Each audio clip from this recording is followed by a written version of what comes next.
Pasado alas 7 ng gabi kahapon, March 14, makikita ang isang babae at lalaki bitbit ang dalawang eco bag na paakyat sa Baguio Cathedral. Nang makarating ang dalawa sa candle prayer room, nagmasid pa ang dalawa sa labas bago tuluyang pumasok. Makikita pang hirap ang lalaki sa pagbubuhat ng dalawang eco bag na tila mayroon laman na mabigat. Matapos ang ilang minuto, lumabas ang dalawa at tila nawala ang mabigat na laman ng eco bag.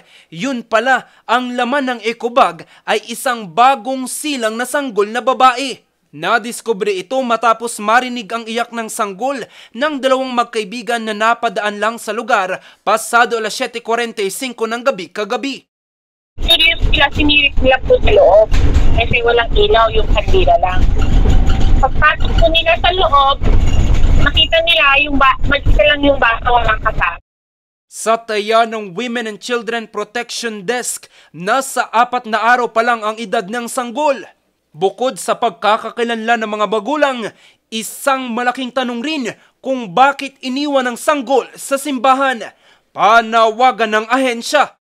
Panawagan ko lang po kung sakasakali may mga konsensya po yung nag-iwan sa bata, o pwede naman po silang dumulog sa ating opisina, sa ating harapan.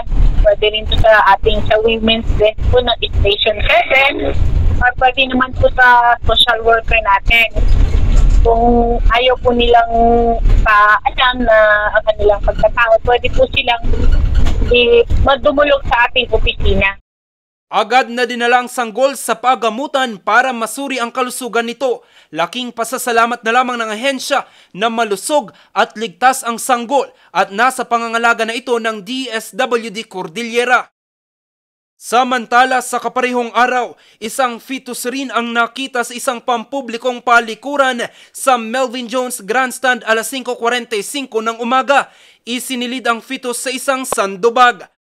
Naman po ay natagpuan ng ating taga-bantay kasi public PR po yun, ang taga-bantay ng public PR, at agad pong inireport sa aming tagapad po ulit.